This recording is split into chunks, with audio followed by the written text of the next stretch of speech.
In March, President Biden stood alongside the leaders of the United Kingdom and Australia to announce the AUKUS agreement, a generational opportunity that will enhance U.S. national security interests by transforming our alliances, deterring aggression from the People's Republic of China, and fostering a more peaceful and stable Indo-Pacific.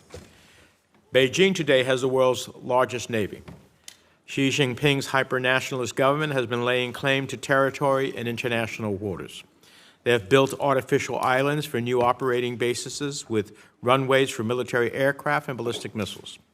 At the same time, they are aggressively trying to influence Australian politics and civil society, buying critical infrastructure like port facilities in Darwin, making political donations, even hacking Australian Parliament and major political parties. This is a critical moment in which the United States needs to show that we are serious about our commitment to a free and open Indo-Pacific. Congress has a vital role to play in cementing this long-term vision, and time is of the essence. Unfortunately, the necessary congressional codification of some of this agreement has not gone as smoothly as some of us would have hoped. Senator Risch and I worked incredibly hard to codify the two central pillars of AUKUS, and I want to acknowledge also Senator Kane's engagement on that initiative as well. Pillar 1 includes selling U.S. Virginia-class nuclear-powered submarines to Australia, making them the only other country other than the United Kingdom that we share this technology with. Training Australians to crew and to produce such submarines, and significant financial contributions from Australia to expand our own submarine production capabilities. We authored legislation with all of these elements that we moved to the Senate Foreign Relations Committee with strong bipartisan support. I want to thank Senator Risch for his partnership in helping us to advance Pillar 1. However, it did not make it into the Senate's version of the National Defense Authorization Act. In addition to the French submarine industry, some of our colleagues in the Senate expressed concerns about the primary purpose of AUKUS, the submarine transfers and support. But if we fail to move forward with full congressional support of AUKUS, including the nuclear-powered submarines, we are doing Beijing's job for them. China is against AUKUS because it complicates their calculations across the Indo-Pacific.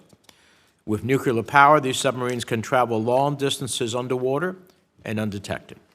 This will give Australia the ability to protect security interests from thousands of miles away. And we will be able to crew submarines together that operate directly out of naval bases in Australia, further enhancing our already deep bilateral relationship and enhancing our reach into the region. Congress needs to play its part if the agreement is going to work. We need to send the message that the United States can be relied upon. Australia and all our partners in the region are watching. President Xi is watching. And thousands of Americans employed in our shipyards who would build these submarines and who would benefit from the Australian contributions to support and expand our submarine infrastructure are watching as well. So I hope our witnesses will help us understand why both pillars of AUKUS will improve the national security interests of the United States, Australia, and the United Kingdom. Because based on mission requirements set by the Navy, the United States and Australia need these submarines faster than they are currently being produced. Dr. Carlin, I think it would be helpful if you could clarify exactly how the Department of Defense plans to increase American sub production. How will you go from making 1.4 subs a year to 3 subs a year? Secretary Moy, I hope you can shed some light on Canberra's perspective. What will this deal mean for our alliance with Australia, and what is the cost of inaction? And finally, Secretary Lewis, how will you ensure that as we co-develop advanced military technologies with Australia, our proprietary products will be safe from Chinese espionage? Will this require changes to all parties' export controls to protect U.S. military technology, as well as the military technology we develop together through this new partnership? I'm supportive of Pillar 2 of the agreement, the co-development of advanced military technology, which will require streamlining and strengthening export controls among the partners. But I don't want AUKUS to be used by some as a Trojan horse to undermine U.S. export controls for the sake of commercial, industrial interests that are unrelated to the partnership. AUKUS should be about modernizing our historic alliances with two of our closest partners who have fought alongside the United States in defense of democracy and freedom. With that, let me turn to the ranking member for his opening statement. Well, thank you very much, Mr. Chairman. And certainly, I want to associate myself with the remarks you've made. Both of us recognize how important AUKUS is, and we're anxious to see it move forward. And certainly, there have been some disappointments so far, but that doesn't mean we can't do better in the future. And I think that's the purpose of this hearing, is try to get this thing on track and move it more quickly and more efficiently. As the United States enters into a period of strategic rivalry with China that includes military competition on a scale we haven't seen in generations, China has undertaken a nuclear breakout and fields the world's largest navy and a fully modernized Air Force. To meet this challenge, we must move quickly to expand the resilience and capacity of our defense industrial base. U.S. allies should be full partners in this effort, and the AUKUS partnership is an important first step. The defense trade partnership between Australia, the UK, and the U.S. is meant to bolster collaboration on joint advanced military capabilities. In particular, our goals include increased technology sharing, co-production and co-development, and expedited export licensing processes. Pillar 1 focuses on Australia's acquisition of conventionally armed nuclear-powered submarines. While this is bold and essential, it is also highly contingent upon supply and unlikely to produce increased submarine capability in the Indo-Pacific for a decade.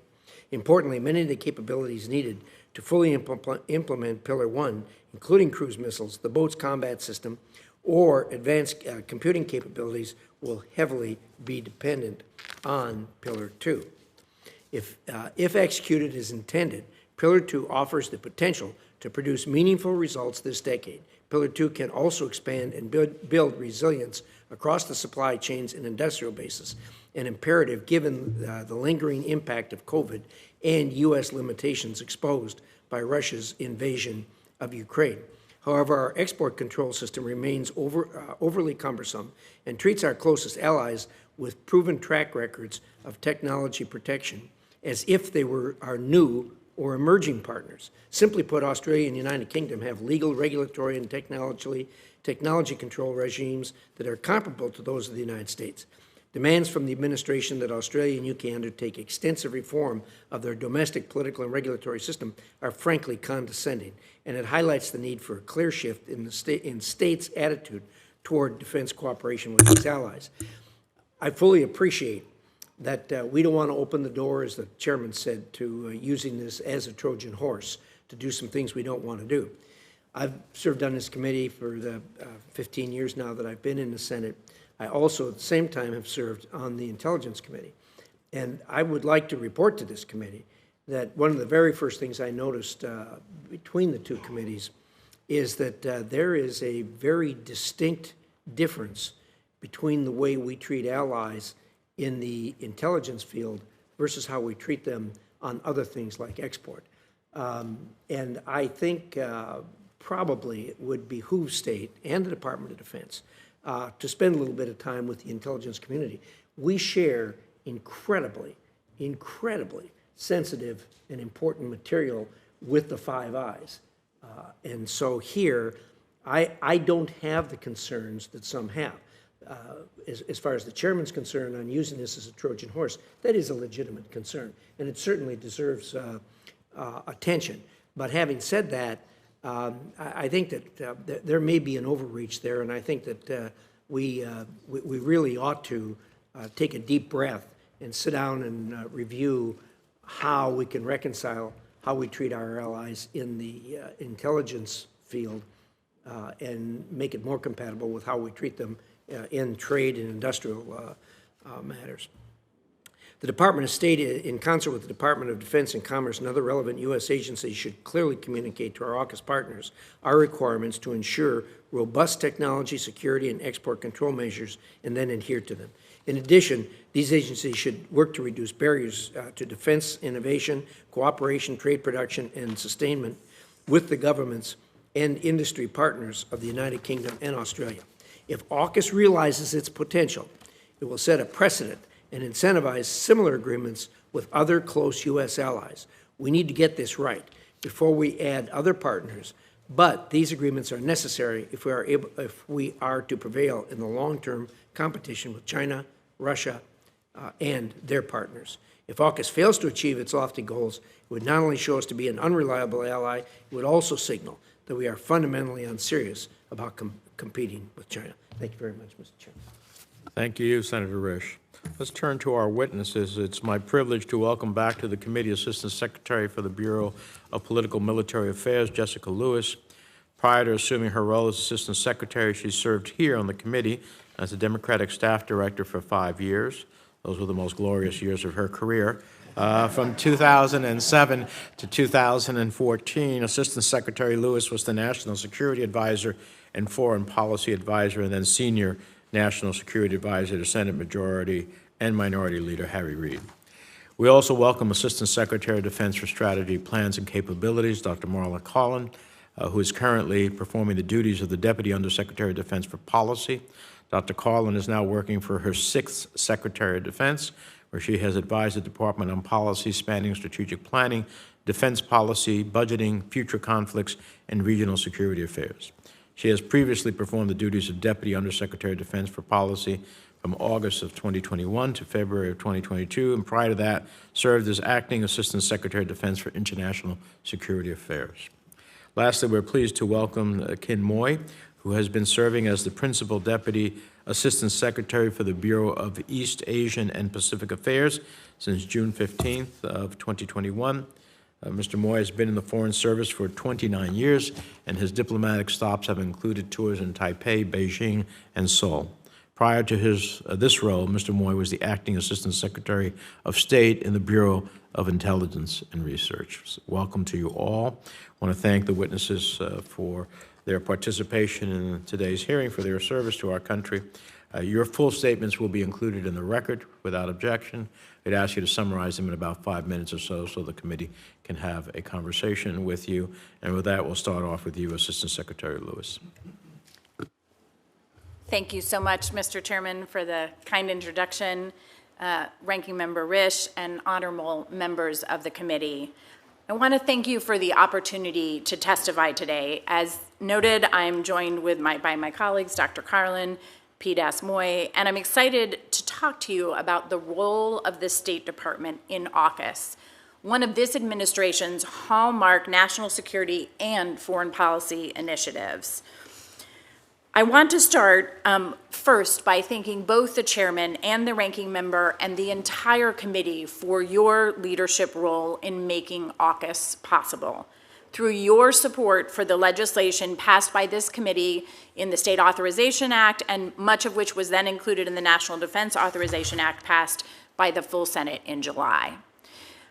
I want to start by giving an overview of AUKUS and then discuss legislation and the interim plan that we're also putting in place. 1 month ago, I was with Secretary Blinken and Secretary Austin as they met with their Australian counterparts in Brisbane. During our time in Australia, our leaders emphasized that AUKUS, as both the chairman and the ranking member noted, is poised to be a transformational initiative, perhaps our most consequential Indo-Pacific defense and security partnership in a generation. By modernizing longstanding partnerships, AUKUS will strengthen our defense, enhance deterrence, and contribute to peace, security, and prosperity in the Indo-Pacific region and beyond.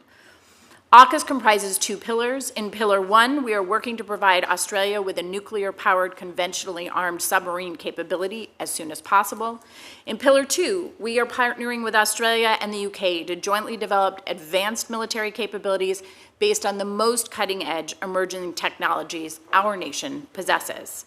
In the past year, we have made significant progress on both pillars. In March 2023, the United States, Australia, and the United Kingdom announced the optimal pathway to provide Australia with a conventionally armed, nuclear-powered submarine capability at the earliest possible date. Modernizing Australia's submarine fleet will be a long-term, multi-decade undertaking, and the AUKUS partners are moving ahead to implement this phased approach. On Pillar 2, as recent joint experiments on swarming UAS, on hypersonic technologies have demonstrated, we are leveraging the collective power of our industrial bases to create a trilateral ecosystem that combines the competitive and comparative advantages of each nation to strengthen our joint capabilities. Let me turn to legislation. As was noted by both the chairman and the ranking member, for AUKUS to succeed, we need to enable speedy, seamless, and secure technology and information sharing between our countries. Earlier this year, the administration submitted an AUKUS Pillar 2 legislative proposal to Congress. And as I said earlier, we are extremely grateful to this committee for ensuring with broad bipartisan support that the substance of our proposal was included in the National Defense Authorization Bill. We look forward to working with Congress and hope that the final version reflects the legislation needed across all 4 of the administration's submitted proposals so we can deliver on the promise of AUKUS. To put it simply, under the Senate's language, most defense items will be able to move forward without needing a license. And approved entities within the 3 countries will be able to move defense items or retransfer them without needing new authorizations.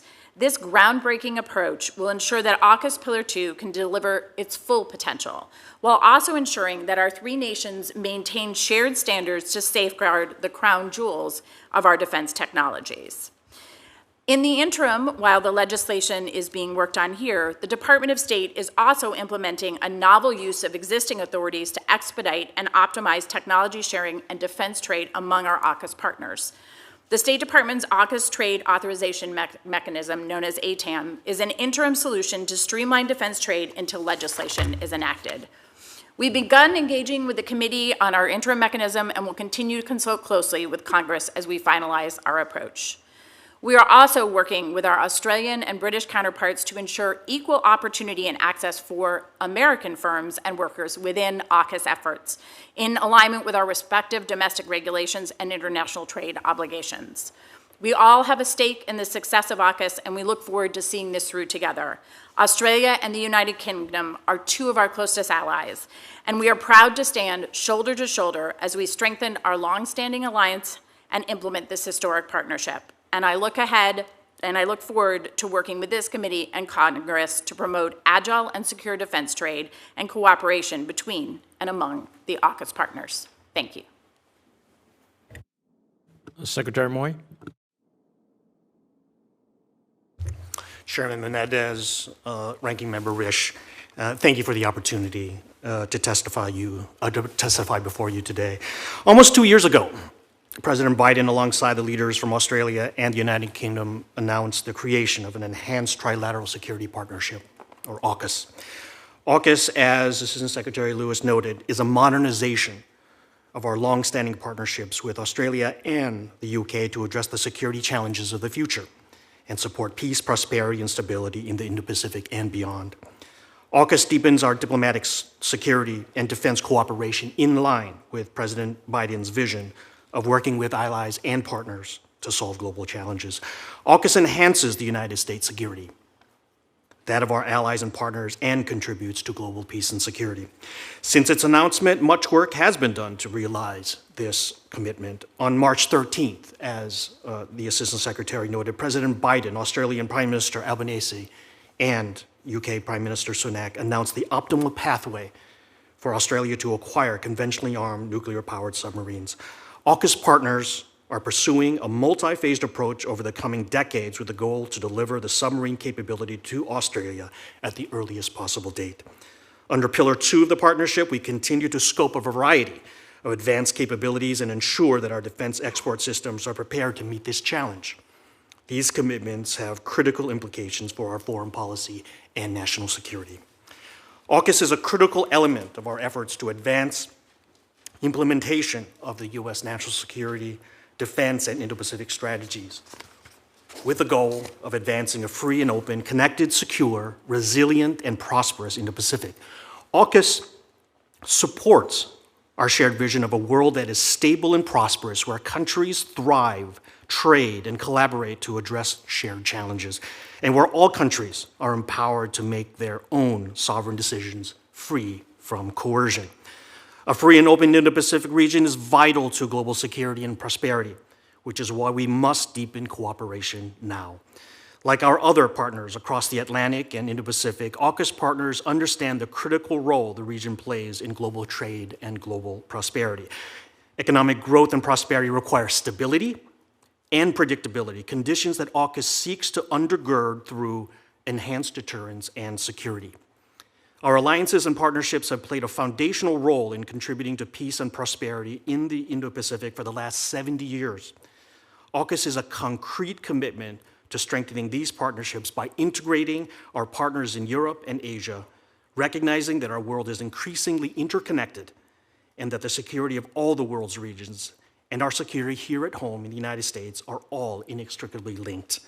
It reflects the critical role that both our European and Indo-Pacific partners will play in supporting our shared vision for enhancing peace and security in the Indo-Pacific and around the world.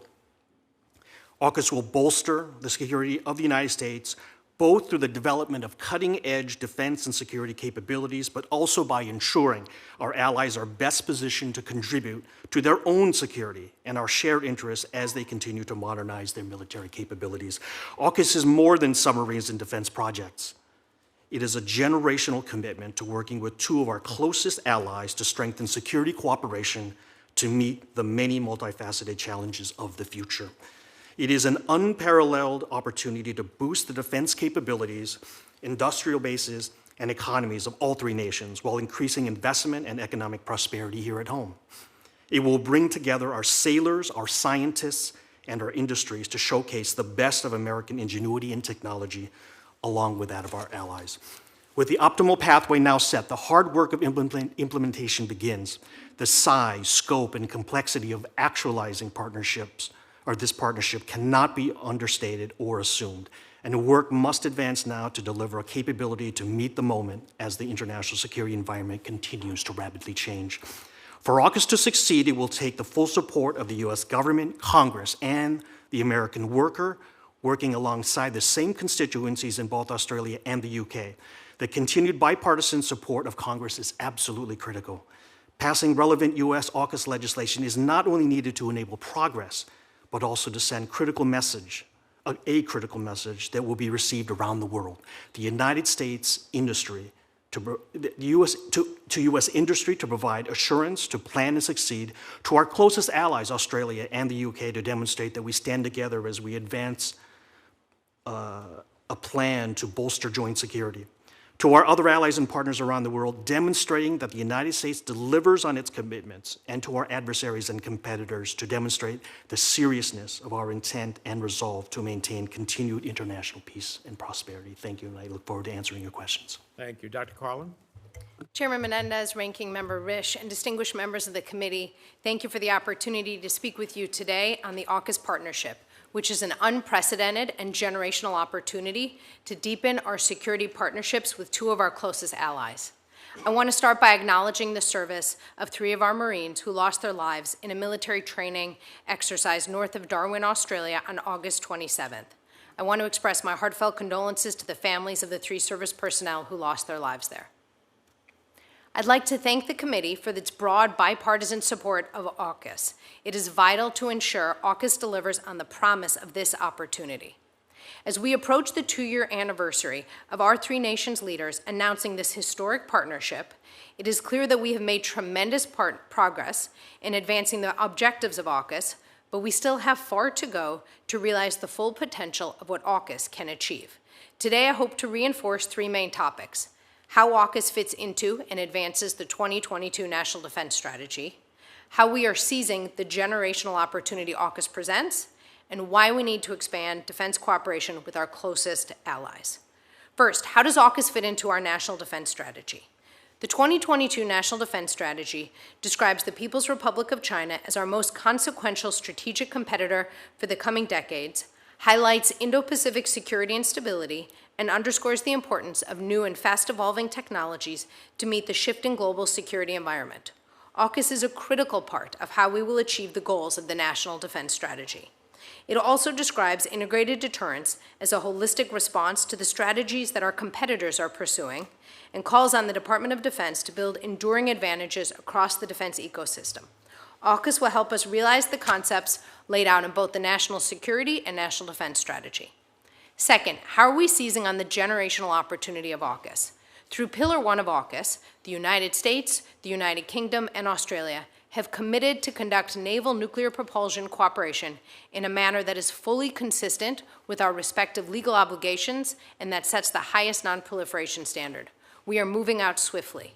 Since the announcement of the optimal pathway in March of this year, 3 Australian officers have graduated from U.S. Nuclear Power School, and the USS North Carolina conducted the first port visit under our commitment to increase rotations of nuclear-powered attack submarines to Australia.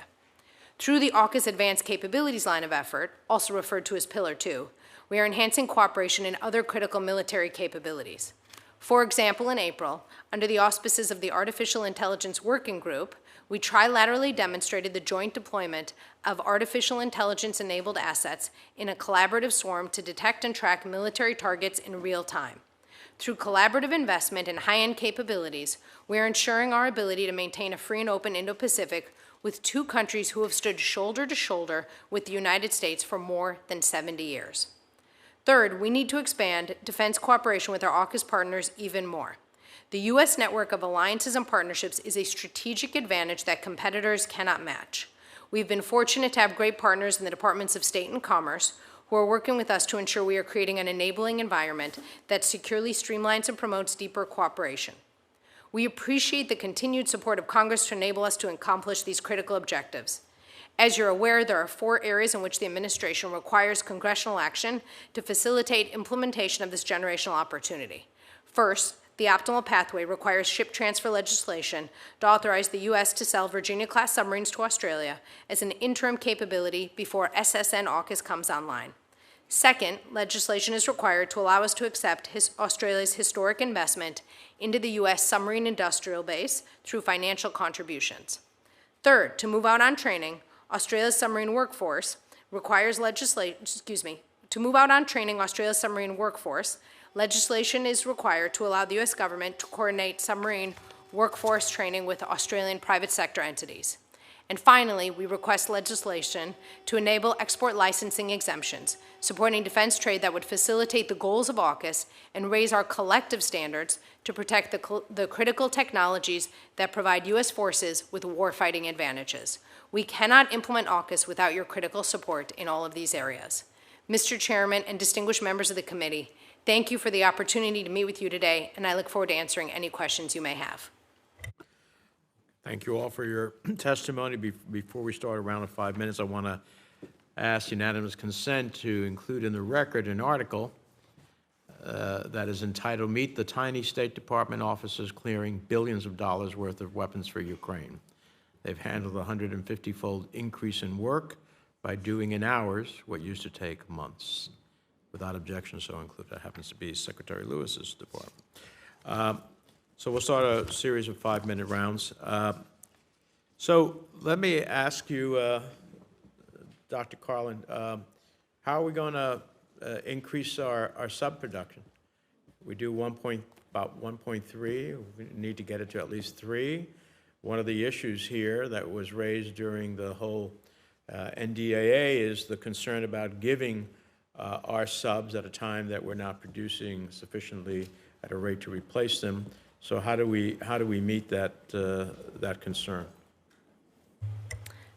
Senator, as you know, we have 2 really important advantages, our undersea capability and our historic network of alliances and partnerships. I want to hone in on the first to make sure I get at your question. There's 2 pieces here. There's maintenance and production. And so we need to make sure that we're investing in both of those so that we can have more operationally available submarines, particularly out in the Indo-Pacific, given the focus that we're talking about today. With Congress's leadership and support, the administration has been able to put in billions of dollars, indeed approximately $4 billion in the latest president's budget, for both production and maintenance of submarines. And so there's a lot of really hard work to help increase those numbers. If I could just hone in on maintenance for one moment, the Navy in particular has been doing some really good work to increase the availability of submarines, and indeed, since May, that availability has gone up from 60% to 67%. The goal is to get to 80%, which they think that they're on track to do in about 2027 or so. That would allow there to be 7 more operationally available submarines in our arsenal. This is all really important for So you're suggesting that a significant increase in maintenance opens up more subs to be put at sea? Indeed. Okay. What happens if we don't approve Pillar 1?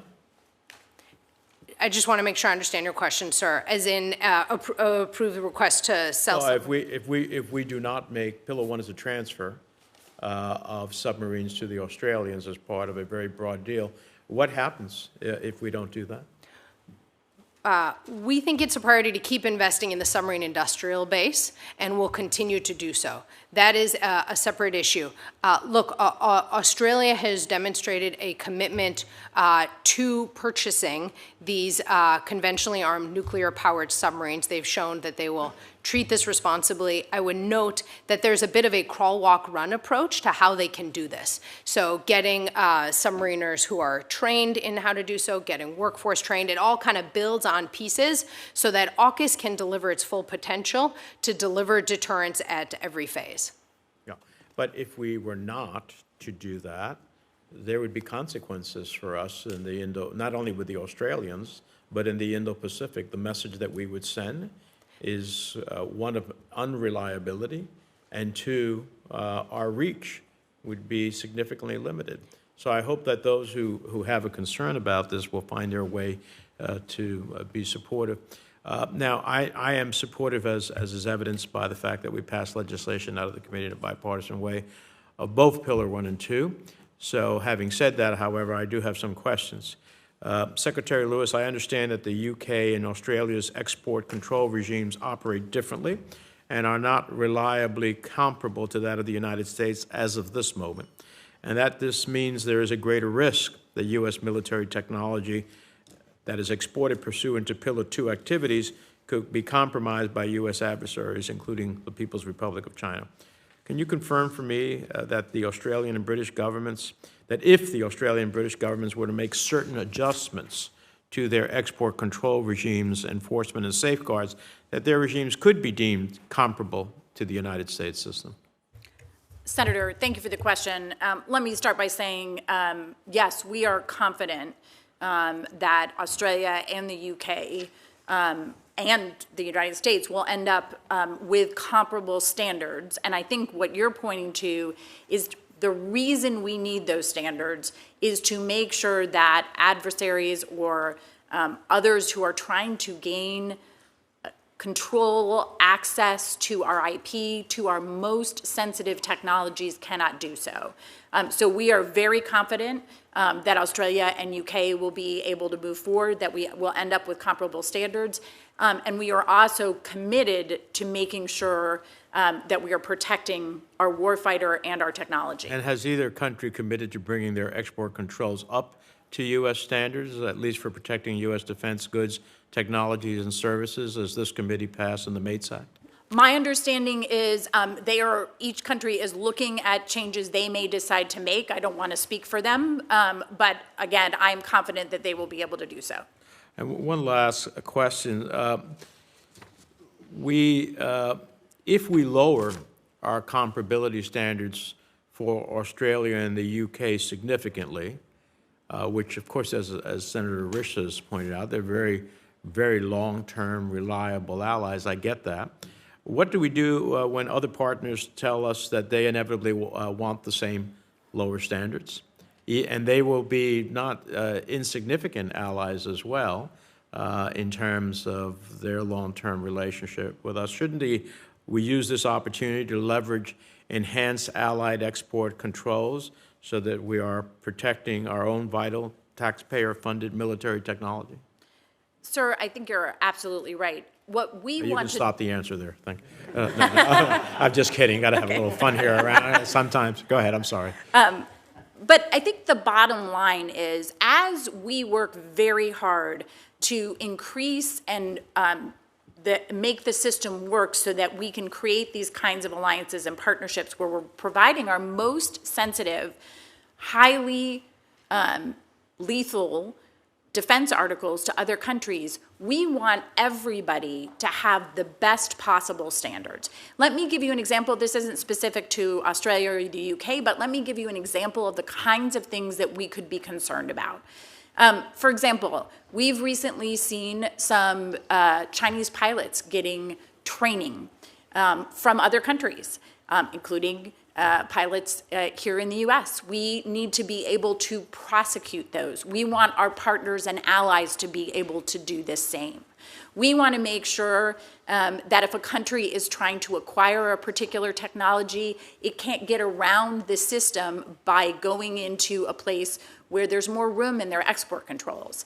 And I think that, to me, it's common sense to work together to bring all of us to similar standards. And I would say it's not just to protect our companies and the IP that they produce, but fundamentally it's to protect our warfighter. Because if these technologies are exploited and used against our warfighter, we're also putting them in danger. And we take that responsibility very seriously. Thank you. Senator Risch. Well, thank you very much, Mr. Chairman. And first of all, let me say, I'm incredibly proud that this committee has done its job as far as producing legislation and coming to agreement on it. And I want to thank the chairman for working in a partnership. As always, the devil's in the details, and I hope no one gets the idea that we may have some different views on how we handle this technology transfer, that somehow there's daylight between us. There really isn't. We're all on the same page here. So hope we can move forward in that regard. The pilot, interestingly enough, you mentioned the pilot training of Chinese citizens. We got the same problem, though. Even with our standards, we got the exact same problem. So that's not a good example. There's other examples, but that's not a good one. The other thing I find ironic is that, and first of all, let me back up. You're aware that the other parties to the AUKUS agreement are groaning a bit at the United States insisting that they make certain changes in their standards. You're aware of that, are you not?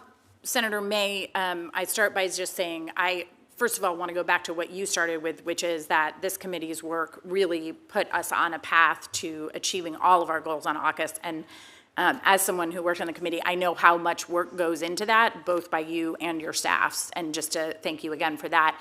I actually will say I was just in Australia with both our Secretary of State, our Secretary of Defense, and their equivalents, and across the board, we heard broad support for what we are doing together. I have to tell you, I spend a lot of time meeting with other countries, and it was possibly one of the most positive meetings I've ever participated in. I think the Australians, and again, they of course can speak for themselves, but I think they're very committed to Pillar 2 in particular, on how we can look at the comparable advantages that they may have, for example, in production of certain items as they work with our defense industrial base. So really the conversation that I participated in was about how do we take advantage, how do we bring our companies and our research institutions together to work on Pillar 2. Well, first of all, let me say that my experience in talking with them, both the Australians and the Brits, is the same as yours. It's incredibly positive. Certainly, you don't always agree on everything, but everyone's rolling up their sleeves and committed to get this done and to reach the middle ground we need to get there. It's a little ironic that we are beating the drum about higher or different regulatory changes when, in fact, we're the ones that have actually been the victim of Chinese thefts and espionage and what have you, whereas I'm not aware of any of publicly reported instances of the same thing happening to the Australians or the Brits. Is that an accurate statement? Let me share what I'm aware of. I actually think because we have our laws in place, we're actually able to prosecute the Chinese, those who were training the Chinese pilots. And while I was in Australia, I did learn that an Australian pilot also participated, and we're looking to extradite that pilot here under our laws to deal with that issue. But again, these kinds of issues, that's really an illustrative example, but certainly not the only one. I'm concerned also about what we talk about are the known unknowns, the other ways that we may see those kinds of challenges coming forward. And I agree with that. And none of this is existential to the failure of this program. I mean, these are things that we can work through. They're things that we can and should work through. On ATEM itself, I would really hope that you don't view ATEM as being a solution to the problem. It's temporary, and there's got to be more to it than that. So, number one, we need to get it finalized. Fair enough? Sir, I agree with you. The purpose of ATEM is to be an interim measure so that we have something in place while the legislative process is being completed. And so absolutely agree that we will continue to work on ATEM. I think that for those of you who aren't living in the world of State Department acronyms, this is our interim measure that we're working on while we're waiting for the AUKUS legislation to pass. And I think the good news is a lot of the work that we're doing to put this interim measure together will also be helpful, hopefully, when the final legislation is passed. I appreciate that, and again, I would urge that finalization be given a very high priority and get there as quickly as you can, and also have everyone understand that this is only interim, because it's going to take more than this. And with that, my time's up. Thank you, Mr. Chairman. Thank you, Senator Rich. Before I turn to Senator Carter, let me just say, we share intelligence with government officials. Export controls, however, control U.S. defense technology to non-government persons. So our bill requires comparability of export controls only on U.S. origin defense items, not on all of their own indigenous products. And it's, I think, important to note that Australia's DNI counterpart publicly warned about the extent of Chinese espionage directed at Australia. So I think we all agree on what we want to achieve, and the concerns are legitimate on both sides. Senator Carter. Well, thank you, Mr. Chairman, and I want to add my thanks to you and the ranking member for the manner in which our committee has been engaged. I strongly support this alliance and recognize that Congress needs to act. I want to thank our witnesses. But Dr. Carlin, I want to start with the realities of our budget, so I have an understanding whether you talk about increasing our capacity on maintenance to get more subs out there and perhaps increasing production. Senator Wicker has asked for additional submarines to be produced. You also mentioned the fact that Australia will be contributing to these costs. We have tough budgets. Give me an idea as to whether the implementation of Tier 1 will require additional resources from the United States. Thank you for highlighting this issue. We have for years, thanks to the great support of Congress, been investing in our submarine industrial base, and will want to continue doing so, given that undersea capabilities are such an unparalleled advantage for us. As it relates to AUKUS, to the extent legislation passes that would permit this, Australia has offered an unprecedented and historic investment into it to help ensure our submarine industrial base can be as strong as possible. So we will want to keep investing in it, and AUKUS is, of course, a piece of that. But more broadly, having that undersea advantage is critical. I understand that. I'm just trying to get a bottom line as to whether Pillar 1 will require additional allocations of our defense resources in our budget. I see Pillar 1 increasing our collaboration with Australia and the UK and really building on investments that we have made to date and will want to continue to do in the spirit of the National Defense Strategy's focus on pacing to the need to deter the People's Republic of China. So are you saying there will be no increase in the projected resources necessary, or do you believe that there will be additional stress on our defense budget? I do not see that there is additional stress on the defense budget due to AUKUS. I see at the strategic level, AUKUS actually being immensely helpful for what we are trying to achieve strategically in trying to ensure that we have deterrence in the Indo-Pacific. Okay, on Pillar 2, Secretary Lewis, if I might, I think this discussion has been very helpful in trying to understand how we are going to share technology and be able to advance the next generations as they come along. We know there are many of our other allies that are interested in Pillar 2, both in the Asia-Pacific region as well as our NATO partners that are interested in being engaged in Pillar 2. So what standards will the administration use in order to deal with the requests that we're going to be receiving from our other allies?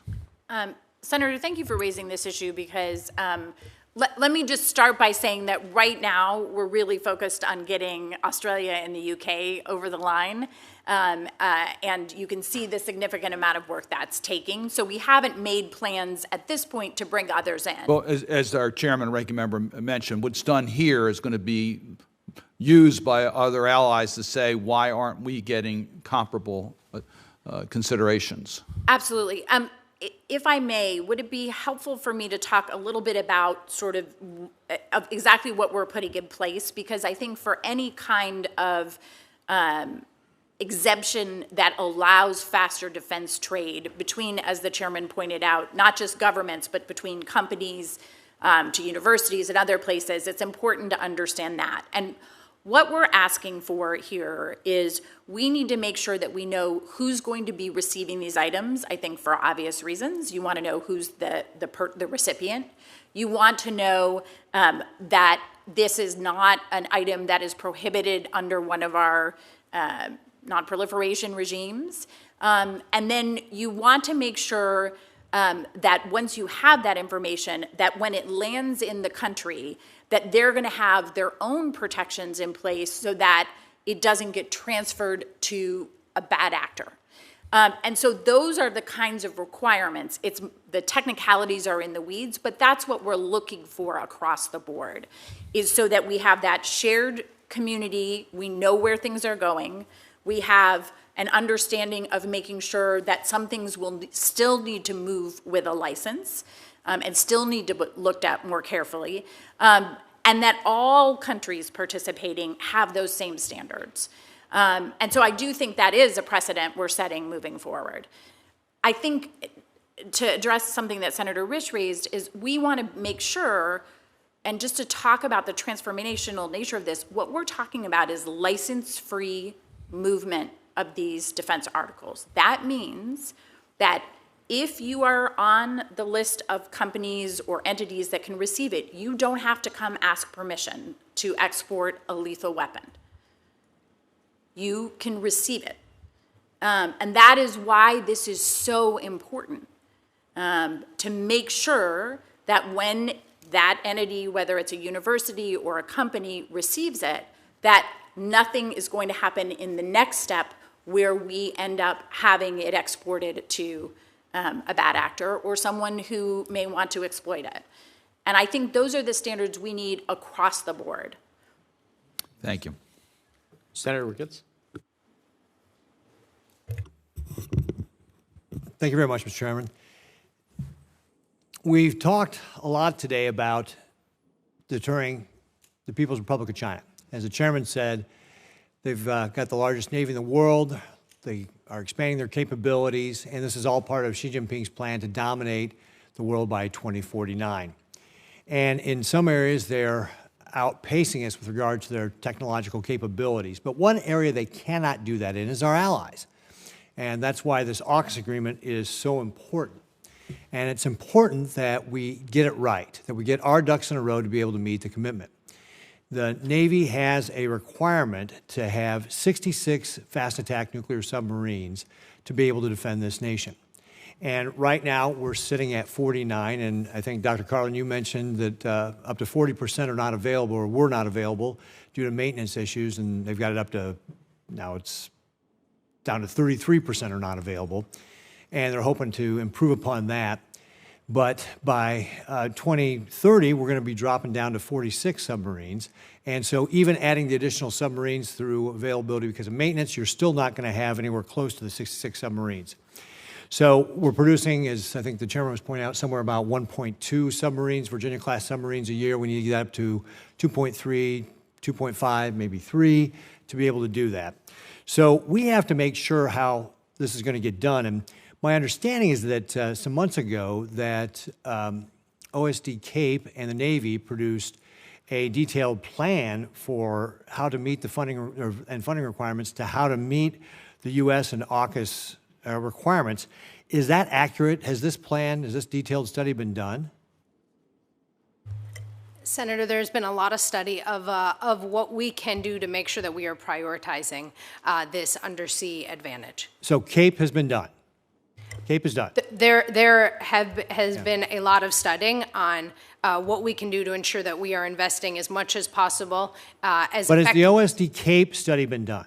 Is that done? They have been working on a study. So it's not finished yet, or is finished? I don't think I should represent OSD Cape, so what I will say is that they have been looking very hard at this issue and studying it.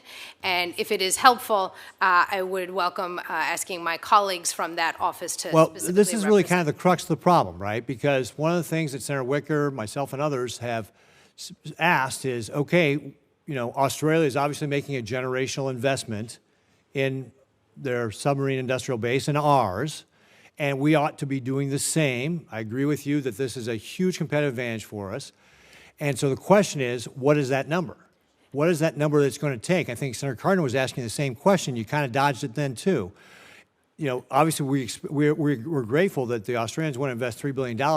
What are we going to have to invest to be able to get to 66 submarines? Is that study been done? And if it has been, can it be supplied to Congress? If it's not, when's it going to be done? That's what we're looking for. Thank you for raising this issue, Senator. As you know, post-Cold War, we closed down a whole bunch of the submarine industrial base and consolidated, given this kind of post-Cold War peace dividend. There has been really important investment by this Congress, by the administration, to try to build it up and to make sure that we can put it in the right places and then see kind of what fruits will grow from that in terms of workforce and talent management, in terms of supplies. So there's been a lot going in there, and it is a priority. It will continue to be a priority going forward. Right, but I think that, again, when we're talking about how we're going to make this happen, if we want this to be a success, we actually have to have these plans. It's not sufficient just to say we're working on it, and this is part of the concern that some of the folks have. We want to make sure this is a success. I think AUKUS is incredibly important. If we're going to make it a success, we have to know what we're going to be investing, and this is why, is the administration going to ask for a supplemental to be able to do this? And I'll throw that open to any of the panelists. Is the administration going to have a supplemental to start doing this investment? And what would be the timing? And are we going to get a study? I mean, these are the questions that we'd like to know to be able to make sure this is going to be successful. Does anybody have an answer to that? Senator, we want to make sure that we are robustly sharing information on this topic because we know how important bipartisan congressional support has been in AUKUS and also in investing in our submarine industrial base. That's great. So share the information. That's what I'm saying. I keep hearing you say you want to share the information, but I'm not getting any information here. So what's the information? Is there a study that says, yeah, this is what we're going to need to do to make AUKUS a success? How much money it's going to cost? I'm expecting it's probably not a small number. Senator, we have been able to share a lot of information, particularly over the last few months, about what we are doing both on AUKUS and the submarine industrial base. I'm aware of approximately 45 briefings or so to members and to staffs over the last 7 or 8 months. And I would be delighted to take this back and work with colleagues in the Office of the Secretary of Defense to share the information that you are requesting. Okay, and is there going to be a supplemental from the administration requesting more dollars to be able to invest in our submarine industrial base? I'm not able to speak to that at this time. I defer to my colleagues as well. Anybody else know? No, nobody else knows. Okay, thank you, Mr. Chairman. I will say that whether in public or in classified, if the numbers somehow some classified consequence to it, I think the senator's question is well poised, and I think all of us would be interested in knowing that answer. If you would take that back to the department, we'd appreciate it. Senator Shaheen. Well, thank you, Mr. Chairman, and I guess I would like to follow up a little bit on Senator Ricketts' questions and Senator Cardin's. But first, I want to go back. Dr. Carlin, you talked about the maintenance piece of our industrial base capacity, and obviously the shipyard infrastructure optimization plan is making a huge impact on that. I can speak from the Portsmouth Naval Shipyard's perspective that we are about to double our dry dock capacity, and that's going to give us much more ability to maintain nuclear subs and get them out in an expeditious way. But I guess, and I would agree that we have made substantial investments in our defense industrial base in a way that is contributing to our ability to produce the submarines we need. I've talked to suppliers in New Hampshire who are beneficiaries of that investment, but it still seems clear to me that despite all of that investment, we don't yet have the capacity in that defense industrial base to build the subs that we need to meet the AUKUS agreement. Is that an accurate assessment, or do you see something different? Senator Sheen, I think I might take that a little bit of a wider aperture on that, which is we absolutely need to be able to produce and maintain more submarines for our strategic interests, for our ability to be able to deter in the Indo-Pacific and also globally. I think we would all agree with that. I don't think that was an answer to my question, though. I think my question was, based on what I know about our situation at present, we don't now have that capacity. Is that correct or not? I want to make sure I understand which capacity you're talking about, because the way AUKUS is set up, we're not actually going to be, assuming congressional support, obviously, we would not actually be selling submarines to Australia for at least a few years, and right, in terms of delivery. And if we continue on the trajectory we're on with maintenance, we would have approximately 7 more submarines that are operationally available at that time. So I think when I would look at that operationally available picture, it is a whole lot more satisfying to be able to ensure the strategic intent of AUKUS. So what you're saying is if we continue to invest at the rate we are investing, that by the time our commitment to provide those submarines comes due, we will have that capacity.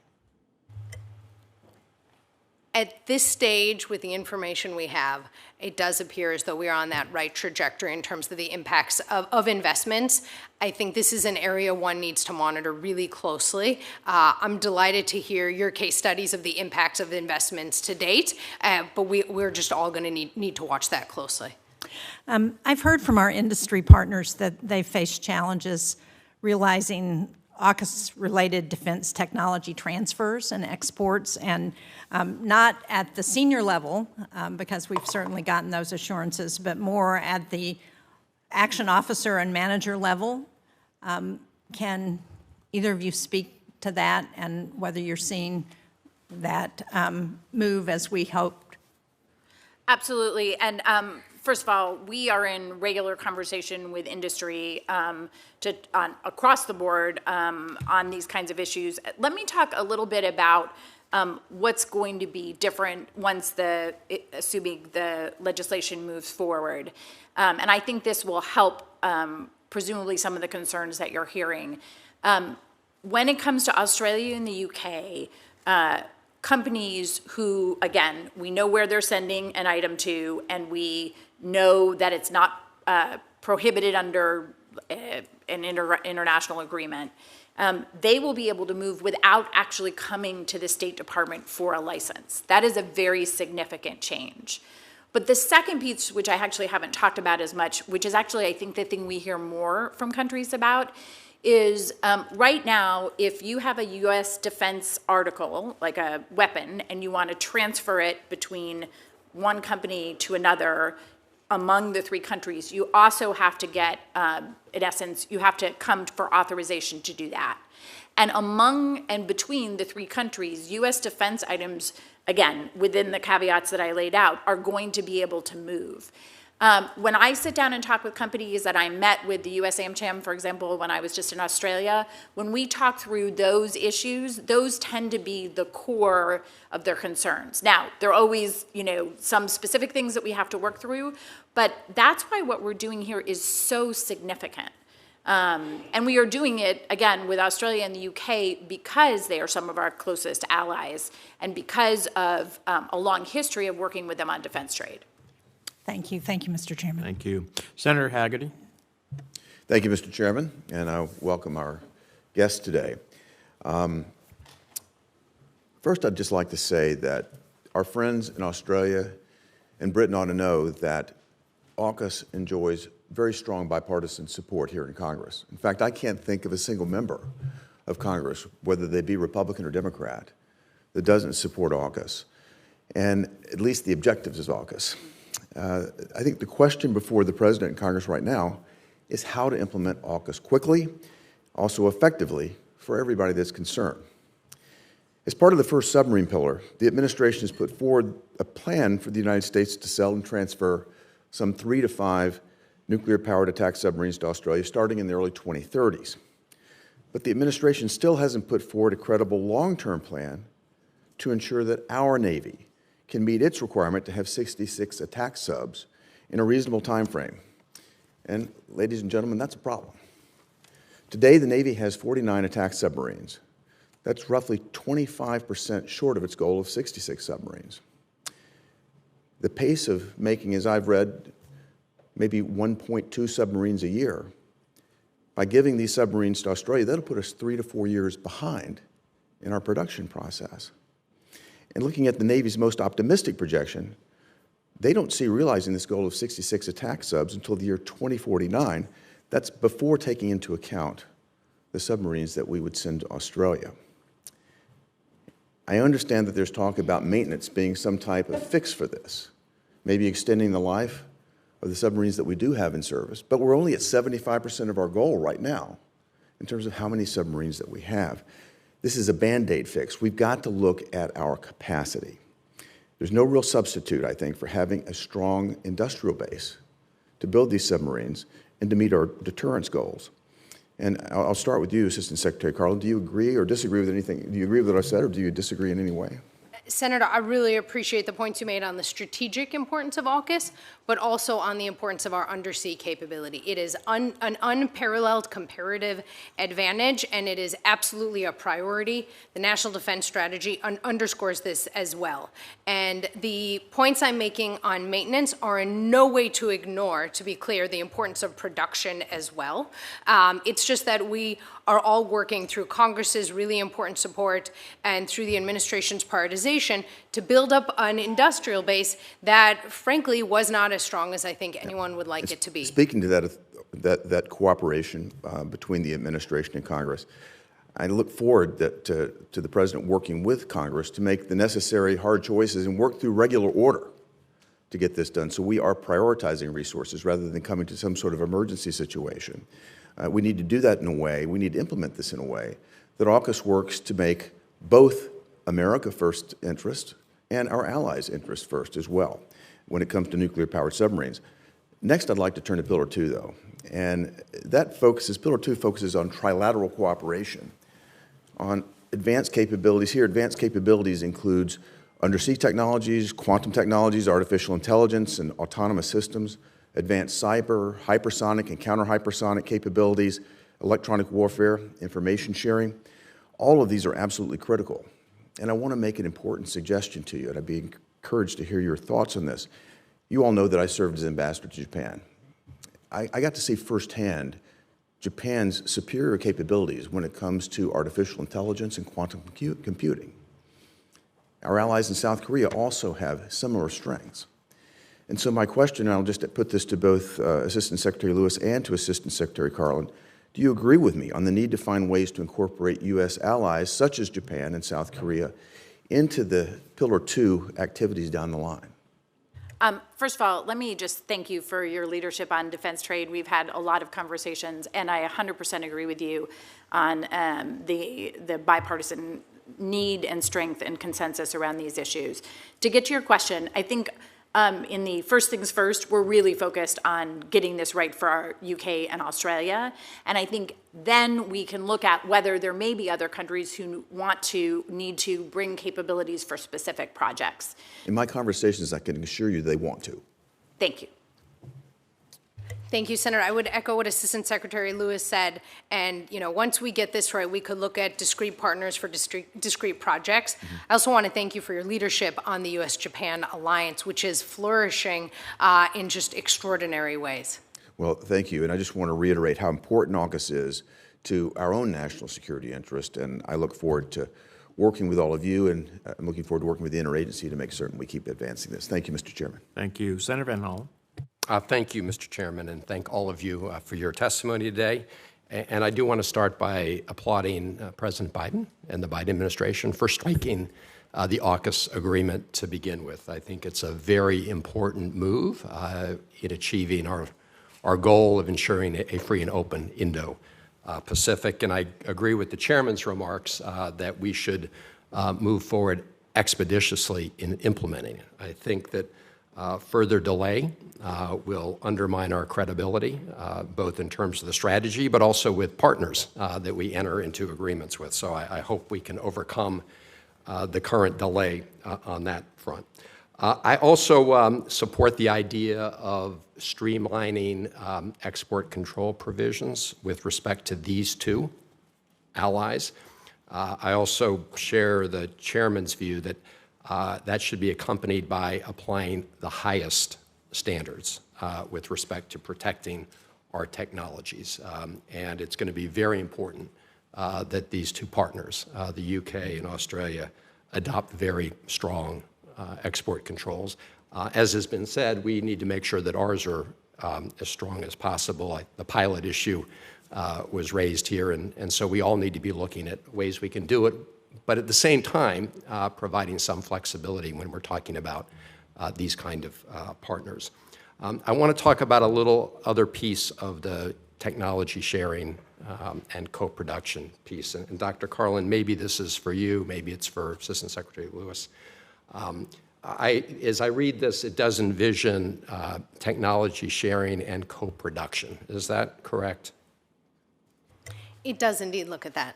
And I'm looking at a series of potential weapon systems that we may be co-producing: autonomous underwater vehicles, quantum technologies for positioning, navigation, and timing. Those are the kind of things that this envisions. Is that right?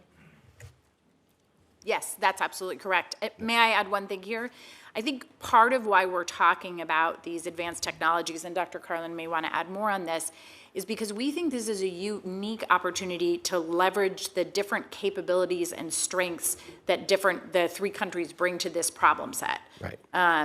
And so that's why we're talking about co-production, and that's why the defense trade needs to be smooth. Right. So you don't need to convince me of that. But here's my question and my concern, and this is going to be important with respect to precedent. Let's take a hypothetical co-production agreement of an autonomous underwater vehicle where the United States invests the lion's share in the co-production, 80%, whatever it may be. Would either Australia or the UK under that scenario have the ability to veto a decision by the United States to transfer that system to, say, our Ukrainian friends fighting Russian aggression as we speak? Because I think it's very important that we don't give up our ability and authority to transfer a system where we've done the lion's share of the production to other allies in need. So can you talk to that, either of you? Let me make sure I get you the correct answer. Let me start by saying co-production and co-development agreements vary significantly. We do these with other countries without AUKUS, and so I need to be a little careful about not getting ahead of whatever may be written into these agreements. But fundamentally, if a U.S. company would own a certain kind of technology, then we would still be able to control the export of that technology. But again, I need to be careful to not get ahead of the way these agreements are written, because they all do tend to be slightly different. Right, I understand. And in fact, my concerns are raised by some of the current co-production agreements, and the fact that some other countries are limiting our ability today to transfer our own systems to the fighters in Ukraine. And so I think this has sort of opened the door to the larger question of when we enter into co-development agreements and co-production agreements, where the United States is the primary actor and primary financial backer. In my view, we should not be giving up our sovereign right to transfer those weapon systems to other allies in need. So, for example, today, to the Ukrainians. So I'm going to want to pursue that question with you going forward. May I add one more thing on this?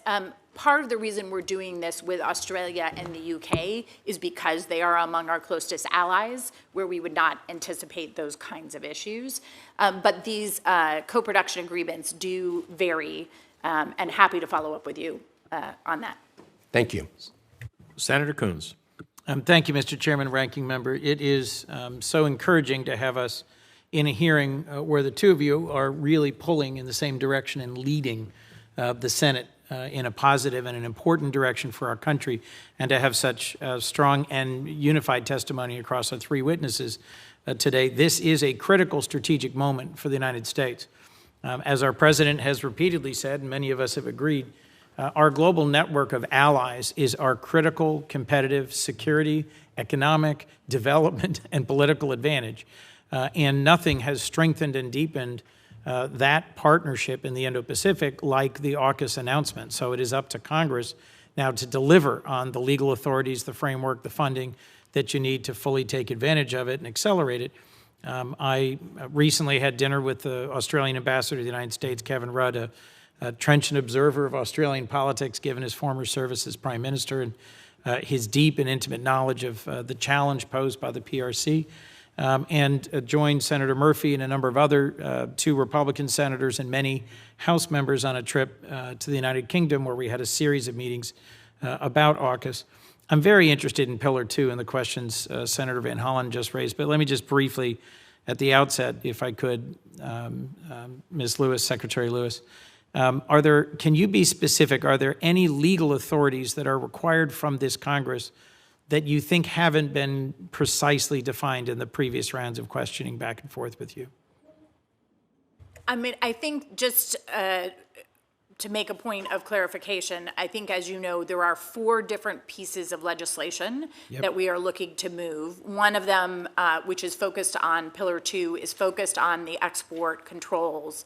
I would say it is, and I'm going to take that one to talk about, I think the reason we need that legislation is because of what you just laid out. The companies and the countries need surety about how these defense articles are going to move, and we need confidence that they're going to move speedily and safely.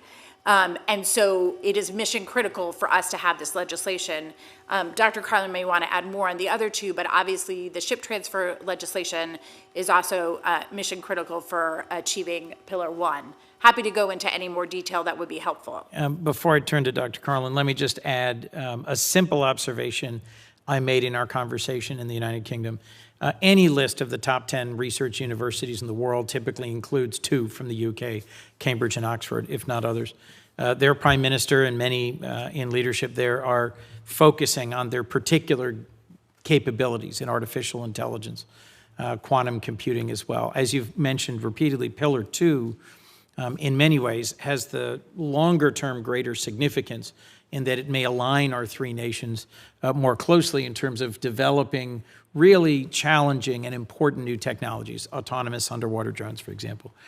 I would argue that our procurement system, our defense procurement system, is ossified, sclerotic, antiquated, slow-moving.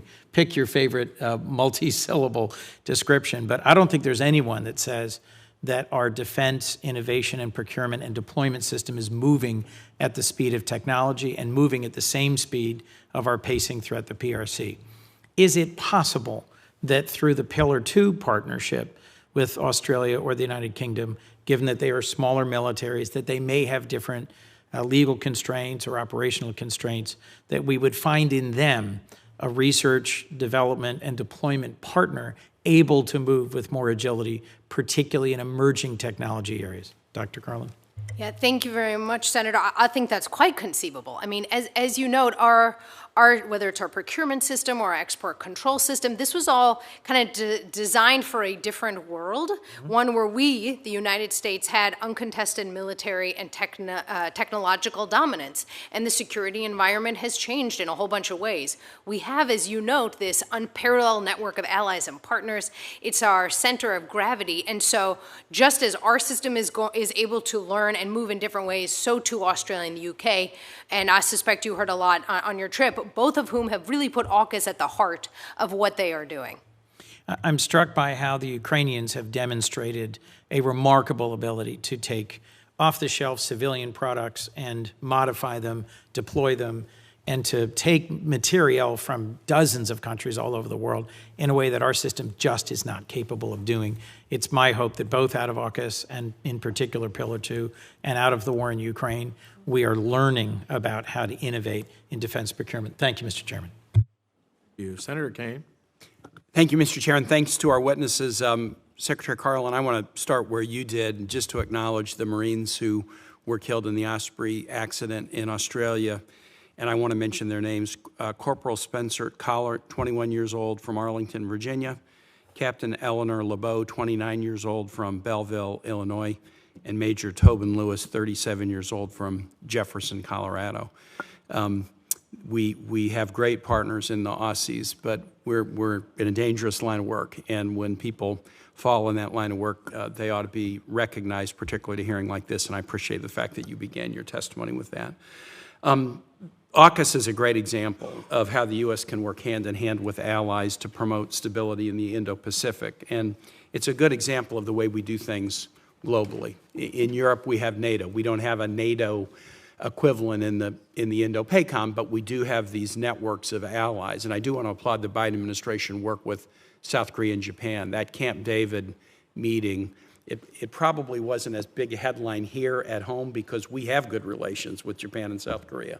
But the work of the administration to forge closer relationships between those nations, the mill-to-mill relationship has often been strong, but it's been limited by challenges at the political leadership level. That was a really important summit, and I just want to applaud the Biden administration on that. From my vantage point on the Foreign Relations Committee and as chairman of the Sea Power Subcommittee of Armed Services, this AUKUS partnership is very exciting to me. And it's also exciting because the Virginia-class submarines are built in Virginia and Connecticut. I had the opportunity to take Ambassador Rudd to our shipyard about a month ago to really dig into the tremendous assets we have, but also the challenges. Some of the questions that have been directed about the current pace of production and how we can build up that pace not only to meet our own needs, but to meet the needs, the commitments that we've made in AUKUS. I want to follow up on a question that Senator Menendez put in. What if we didn't do Pillar 1? Pillar 2, I think everybody's excited about, and everybody's supporting Pillar 1. I think we're asking important detail questions. But there's a little bit of a chicken or an egg with Pillar 1 because Australia is going to make a historic investment in the U.S. industrial base. But they're only willing to make that investment if they know that during the 2030s, we will be willing to deliver to them 3 to 5 Virginia-class subs. If they make that investment, it will help us increase our pace of production. If they don't make that investment, it will be harder to increase the pace of production. We would like to be good on our commitment, but we're sort of saying, but we'll only be good on our commitment if we're confident we can increase our pace of production. Well, we'll be able to do that with the Australian investment. Without the Australian investment, it will be harder. So each side has something we definitely want to do, and each side has resources that can help each other, but we kind of have to get the timing of this right. Australia is not going to make the investment unless they have surety that there's going to be a deliverable for them. It would imagine going to the Parliament and saying, you know, let's invest billions in the U.S. submarine industrial base. The question is going to be, and what are the guarantees that the Virginia-class subs will be there? So we should use this historic opportunity of the Australian investment to enhance our ability to meet the production goals that we're talking about. And obviously, that's not just an Australian investment. We have been investing in the submarine industrial base in the last few years, and we have more to do. And the questions about how much more, I think, are fair questions.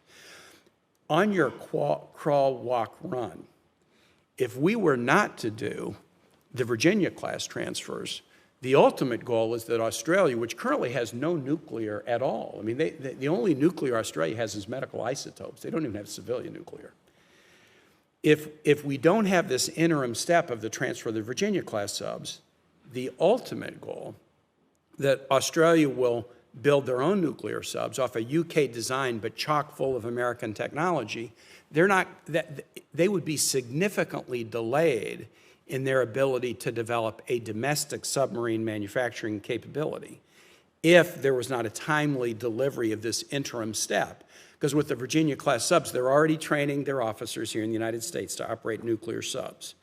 The Virginia-class sub transfer would happen after we had done significant training of their workforce. And then with the Virginia-class subs, they're learning to operate nuclear subs and maintain nuclear subs, possibly to refuel nuclear subs. And all those skill sets are needed before they begin to be a world-class producer of their own nuclear subs in the 2040s and beyond. So the AUKUS framework, and I'm now just talking about Pillar 1, is train them, accept their investment so we can expand our industrial base, ramp up our production, deliver assets to Australia that they can use and then learn on so that they can develop their own capacity. And that capacity would be fantastic for the United States and for all of the nations in the Indo-Pacific who care about stability there. So I think the crawl, walk, run analogy, which I hadn't thought of until you said it, is a really important one. We want to get the Aussies to a place where they have their own production capacity. The only way we can do that in a timely way is through the first step of the Virginia-class deliverables. Their investment in our industrial base, together with our own investment, is going to get us there and benefit both American security and security of Australia and regions of the nation. Have I stated that right, Secretary Carlin? Senator, you've stated a lot more beautifully than I ever could. Okay. Well, I don't know about that, but I'll yield back. A lot more beautifully. What a compliment that is, I'll tell you. And when you took I meant it as a compliment, to be very clear. Oh, I was echoing your compliment. Yeah. I wasn't questioning it. When you took Ambassador Rudd there, which submarine did you see? I brought back a hat from the USS New Jersey and delivered it to my committee chair. Bravo. All right, Senator Duckworth. Thank you, Mr. Chairman. Thank you to all the witnesses for being here today. Last month, I led a CODEL to the Philippines, Indonesia, and Thailand to examine the many significant opportunities that our nations have to collaborate together in the Indo-Pacific region. So this is sort of following up a little bit on what Senator Kaine is talking about. Again, the White House touts AUKUS as a new security partnership that will promote a free and open Indo-Pacific that is secure and stable. And I agree, the positive impact of AUKUS extends beyond these three allied countries. And in fact, I received quite a few positive comments in the three nations I visited, Indonesia, Thailand, and Philippines, to AUKUS and what we are doing. For each of the witnesses, how does AUKUS and Pillar 2 in particular impact the Indo-Pacific region as a whole beyond the three nations, Australia, the United States? And how will our partner nations in Southeast Asia benefit from a stronger trilateral relationship and an enhanced Indo-Pacific presence from the United States, Australia, and the United Kingdom? Thank you, Madam Senator. First of all, I wanted to express appreciation for your investment in Southeast Asia. It really does matter that you've taken a strong interest in ASEAN countries, ASEAN centrality. What I'd like to say about those countries and more countries in Asia where you have been is we've invested a lot of time in diplomacy, in making sure that all countries in Asia understand in a transparent way what we are trying to achieve there. We stated earlier that AUKUS is a modernization of long-standing partnerships that will recognize the changes in the security environment for the future. And when we talk to Southeast Asian countries, you mentioned three yourself, but there are more than that.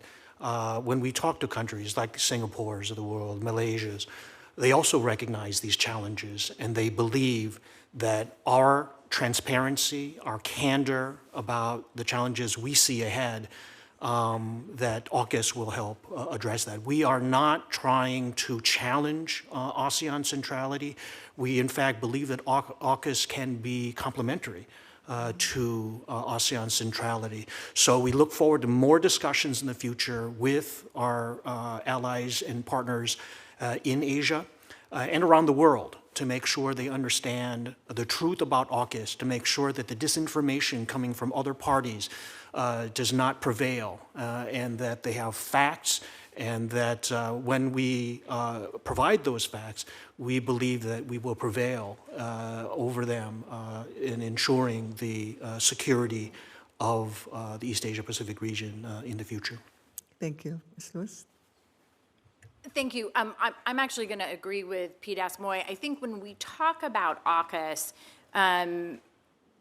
it's not just about the alliance between and the strengthening of that alliance between Australia and the UK. It's really the question, we say it a lot, but we really mean it when we talk about a stable, secure, free, and open Indo-Pacific, when that's what this alliance is about. And fundamentally, I think as Pete Asmoy was talking about, we believe that benefits the countries you listed as well as others. And I think resilience is another word, a term that we have been talking about, meaning that we are investing in a way that countries will be able to feel more secure and more resilient, facing, and I think that Dr. Carlin mentioned this earlier, a whole new set of challenges and threats that we need to be able to respond to collectively as well as individually. Thank you. Dr. Carlin? Thank you very much, Senator Duckworth, and I really appreciate hearing reflections on your trip. That's heartening. You know, the vision that we have of a secure and stable Indo-Pacific, I think, is a vision that is manifested by AUKUS, but also by so many of our allies and partners around Asia as well. And to the extent you have more partners who are actively involved in ensuring that that security and that stability can be realized through collaboration and cooperation, I think it really becomes a better situation for all. So this feels like a pretty positive and I think symbiotic effort. I agree with you. I think that the success of these regional mechanisms, whether it's AUKUS or the Quad, can only help our interests in the Indo-Pacific region in particular. I yield back, Mr. Chairman. Thank you. Thank you. Senator Merkley. Thank you very much. And I had a chance to travel to Vietnam and Indonesia earlier this year, and there's a fair amount of confusion, I will say, as we talk about the AUKUS, the Quad, and then reinforces centrality, as you put it, Deputy Secretary May, of ASEAN. There are issues that are particularly important to countries, like individual issues for Vietnam and Indonesia. They're different, two very different nations. We had quite positive responses to AUKUS from the Philippines, Japan, Taiwan, but a little bit of like, what's this all about and how does it affect us? And I know that a lot of work's been done to try to assure, and the word transparency has come up a number of times. That's important.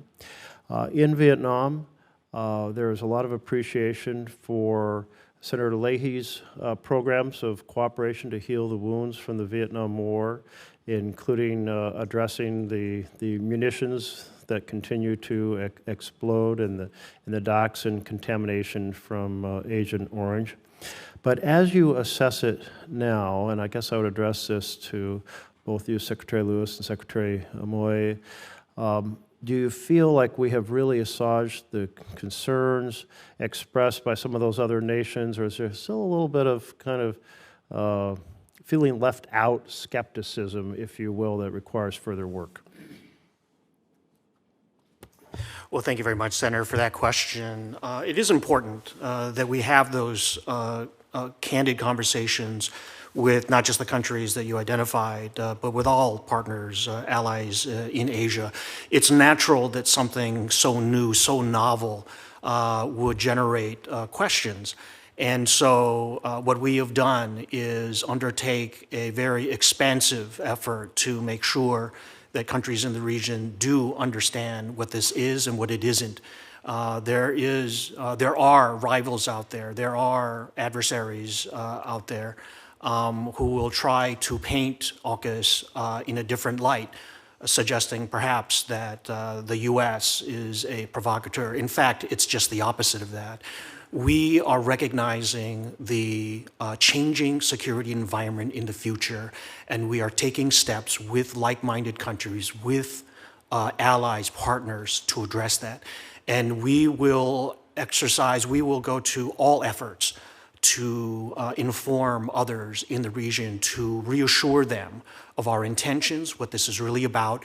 I am glad that our partners, our Australian and UK partners, have also undertaken these efforts to make sure that regional friends and others are fully aware of our intentions and what this is. And so we are committed to this. It is not to say that our work is done and that we are satisfied.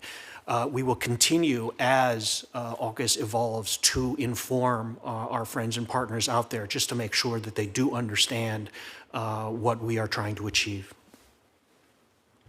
I would like to just add something in addition to the AUKUS question, but to bring up something that you raised, which is part of what's really important is that our investment in the region is much broader than AUKUS. And I think what you pointed out, my bureau actually runs the demining and unexploded ordnance programs. We are the largest supporters of those programs in the world.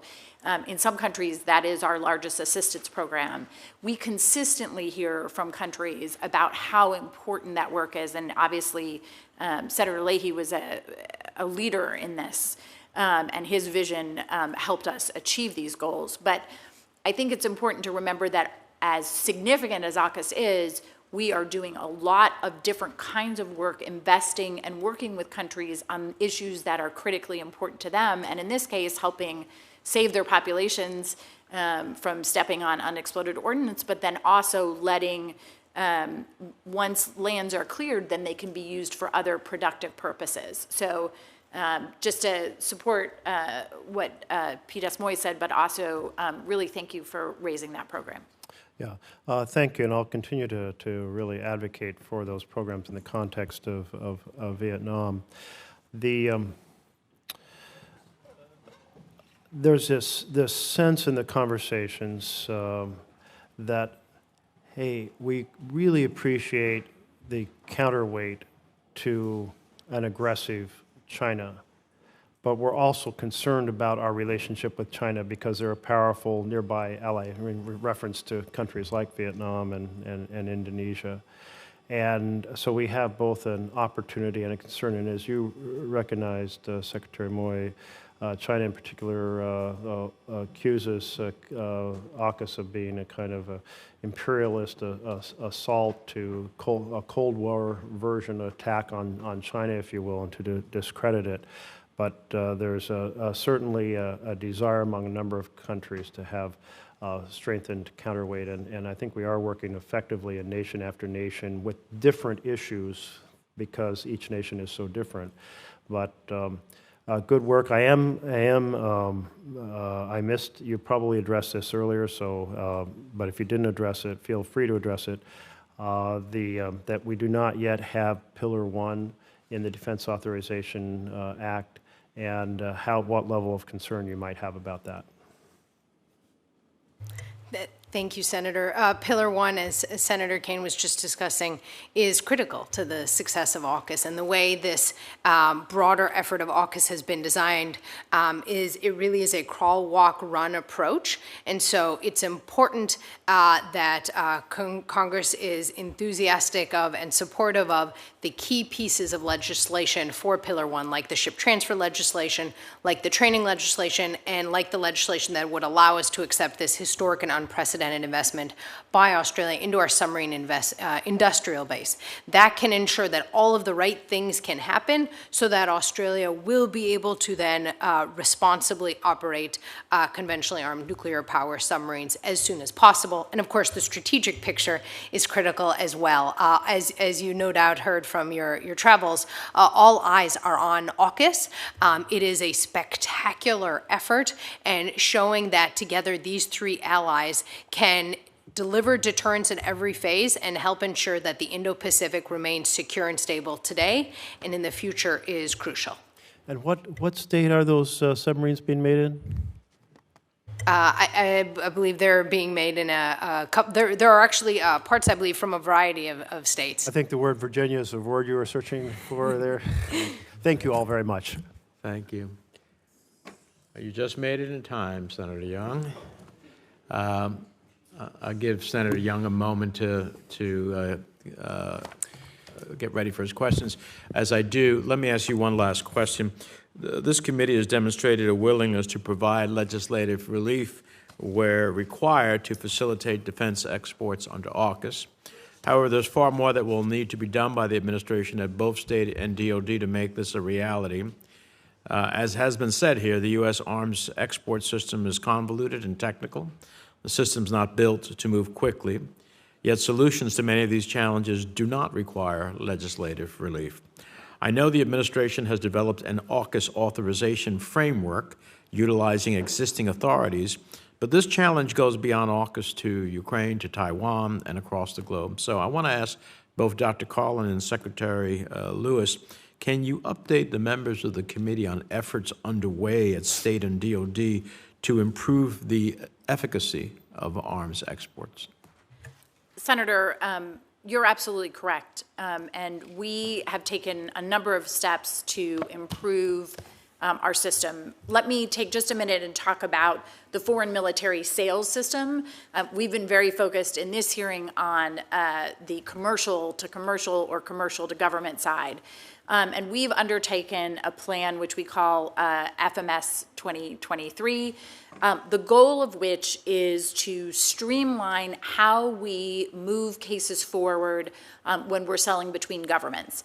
On the good news front, at where we stand now, we move 90% of cases within 24 to 48 hours, but it's the 5 or 10% of cases that we need to look at. How do we make changes? I'm not going to go through every detail, but just to give you a sense of what we're doing.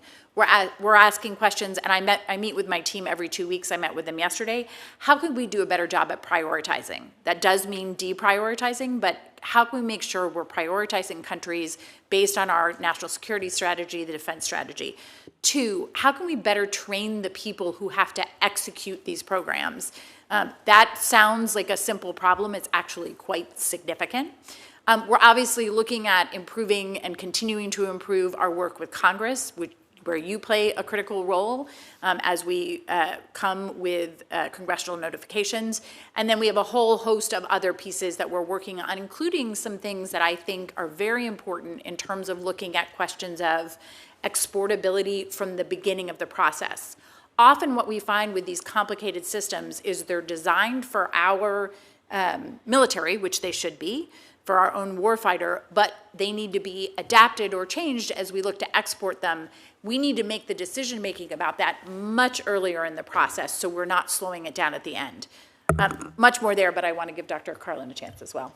Thank you. I might just add 3 points of kind of reforms that we've been trying to make to our part of it. So one is we're working on pulling together a security cooperation common operating picture, and that is because it's, being able for folks to be able to see from initiation until delivery, looking across that entire bucket of what's happening, seeing what's where, what needs to move. That's been a really important step that we've been working on for transparency and for communication. Another piece I want to highlight is these process improvements, and some of that is, I think, in line with what Assistant Secretary Lewis was saying, is making sure that not only can folks see the entire picture, but then they can elevate the challenges, right, and be able to figure out, hey, we need to deal with an accountability problem here, something's not moving here. The third piece I want to highlight is Secretary Austin announced over the last few months the creation of the Defense Security Cooperation Service, which gets at this crucial issue of training. So much of this starts with the folks in the U.S. military who are working in the countries, in our embassies, with our partners and allies, and trying to understand what is it they're looking for? Why are they looking for? How does it fit within our national security interests? So we're standing up a really robust training effort so that we can ensure we are organizing and training the folks appropriately to be able to make this all as successful as possible. Obviously, all this is hand in glove with our colleagues at the State Department. I just make a comment. I know there are people at state, particularly, but maybe defense too, who rally against the informal process. I have to be honest with you. When my staff gives me the sale notice, I generally do it in the same day. It depends. It's very rare when the end user who we're tentatively going to sell to has problems. And I am concerned about those problems because I have no ideological problems in selling American weapons abroad. I have a problem when the end user is going to use it wrongly. Against civilians and other entities. So for our part, I know as the chair, I've tried to expedite our response so it can be quick. But I think it would be a huge mistake if anybody tried to undo the informal process. Senator Young. Thank you, Chairman. I thank our witnesses for being here today. I know it's been kind of a long morning for you. As a committee, we need to recognize that Pillar 2 of AUKUS will be impossible to achieve without a secure supply of critical minerals. China's dominant position in this sector, particularly through its deep ties to a number of developing, resource-rich nations, has led it to account for approximately 60% of worldwide production and 85% of global critical mineral processing. Fortunately, Australia is well positioned to help us reduce this dependency, especially for critical defense requirements, including cobalt, tungsten, manganese, and lithium. And I believe we need to ensure that AUKUS takes Australia's existing and potential role as a mineral supplier into consideration. This should start with the strategic decision to designate Australia as a domestic source under the Defense Production Act, as was included in the Senate-passed NDAA. And if time permits, I'll ask Dr. Carlin how the goals of AUKUS would be advanced by extending certain authorities under the Defense Production Act, such as the designation of domestic source, to other trading partners with critical minerals that aren't found in the U.S. But in my time, I certainly want to get to Secretary Lewis and start by asking what existing regulatory or statutory barriers might be hindering our foreign procurement of critical minerals, and how would this impact the goals of AUKUS? Of course, defer to other witnesses if you like on this question. Thank you for the question, Senator. I'm not an expert on critical minerals, but what I can say is that we do have discussions with a number of countries about the availability of these critical minerals or rare earths. And so we do know that there are supply chain issues. We do know that it is of critical importance to get off reliance on specific countries that may have cornered the market or may have dominance in these areas. So those countries, including Australia, but it could be Indonesia, it could be any number of countries in Africa, in other places in the world where there is availability, we are absolutely talking with governments to discover ways to stay off that kind of dependence on a single country or other countries. Thank you very much for raising this, Senator. On DPA and Australia in particular, I would just highlight that adding the UK and Australia as domestic sources would streamline technological and industrial-based collaboration. It would accelerate and strengthen AUKUS implementation, and it would build new opportunities for co-investment in the production and the purchase of critical minerals, exactly as you note, and also critical technologies and other strategic sectors. I would see this as perhaps a complementary effort to the export control reform conversation that is also happening, but probably not a substitute for that conversation. Okay, thanks. As much as anything else, I keep bringing this issue up in the hopes that these critical mineral conversations are happening among almost all the stakeholders within our government, with their counterparties in foreign governments as well, because I believe, and feel free to correct me if I'm wrong, that this is a real risk factor in implementing many of our priorities, including AUKUS. And if it's not regarded as a risk factor, then I'm concerned because I think one of the risks is this is so little discussed compared to other issues, so hopefully the administration will engage this committee on critical minerals, maybe in other contexts. Given the essential role of critical minerals in our advanced weapons systems, would ITAR apply to critical minerals from Australia? Based on my understanding, I don't think that ITAR would apply to critical minerals. The ITAR applies to items on the U.S. munitions list, which fall into, generally speaking, weapons or things associated directly with weapons. Thank you. Given the importance, lastly, of critical minerals to AUKUS and indeed our economic prosperity, how should the United States be considering supply of minerals in response to the recent BRICS summit and its emphasis on critical minerals? No, absolutely, Senator. That is something that at the highest levels of the State Department, we have had discussions with a number of countries, including the ones I just mentioned. I could just cite a few examples: Philippines and nickel, Indonesia. We talk about cobalt in Congo and other countries as well. So it is a priority. This is of great importance and maybe not known as well to the American public, but it is something that we are definitely seized with when we see that there are opportunities again to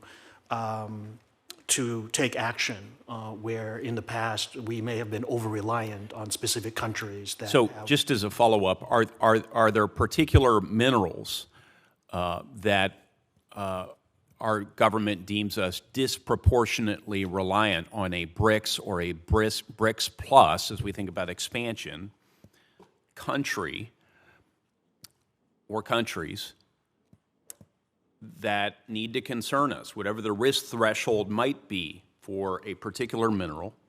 I'll leave it to the government to establish those.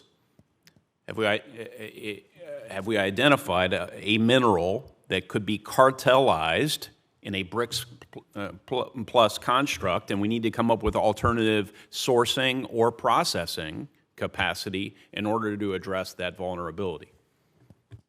No, that's right. You actually put your finger on one of the main issues here, and that is the processing part of this as well. As we know that many countries have these critical minerals, but the experts on the processing, it's in another country, right? And we all know what that country is. And so I think it is our priority to, whenever possible, find or develop alternatives to what we've seen. Again, an over-reliance on one country has put us in a vulnerable position, has put the world in a vulnerable position, and that's what we have to address. Thank you. So is there a plan you can point to address this larger issue? For example, processing? Yeah, I'm personally not overseeing that area, but I can actually ask colleagues who do have an expertise on this area to consult with your team, members of this committee. Thank you. That's Thank you, of Chairman. interest. Senator Kane has one final question. Secretary Moy, this is a little bit beyond AUKUS, but we've talked a lot today about the value of alliances. Talk a little bit about the value of this Camp David summit that President Biden pulled together with Korea and Japan. I've been waiting for something like this for the entire 10 years that I've been in the Senate. I was overjoyed to see it happen. Talk a little bit about going forward, how this will help regional stability. Yeah, I got to tell you, thank you, Mr. Senator, for raising that, because we who have followed these issues in East Asia have been waiting for a moment like this for a generation, really. The fact that this was the first time foreign leaders were invited to Camp David since, I think it was 2015 was the last time, tells you about the significance of this. And to bring together these partners, we know that there are historical, painful history here. But we have to applaud the courage of the ROK President Yoon, as well as Prime Minister Kishida, in taking up this challenge, because they recognize that the geostrategic conditions in East Asia have changed, and we have to recognize that we have to respond to this. And the best way for this is to unite, or to bring together these two democracies that have so much in common with us in terms of values, bring them together in an effort to push back on some of what we've seen out there. And so when we talk about the regional security environment changing, we're not talking about just one country. We could be talking about Russia's illegal and unprovoked attack on a sovereign nation. We can talk about, since 2022, the nearly 100 launches of missiles coming from the DPRK, including 4 ICBMs just this year. And so this environment has created this opportunity for us to unite like-minded countries to protect our security. And this is important, that it is about American security as well as the entire East Asia Pacific region. Absolutely significant, and we look forward to more conversations. It's not easy. It's not exactly the most popular thing. It's not going to win a lot of votes in each of these countries because of that shared painful history. But we think it is the first step in a significant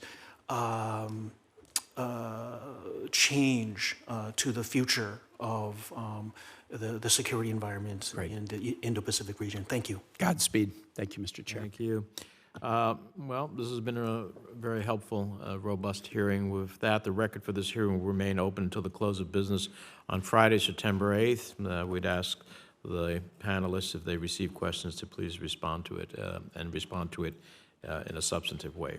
With the thanks of the committee for your participation and your insights, this hearing is adjourned.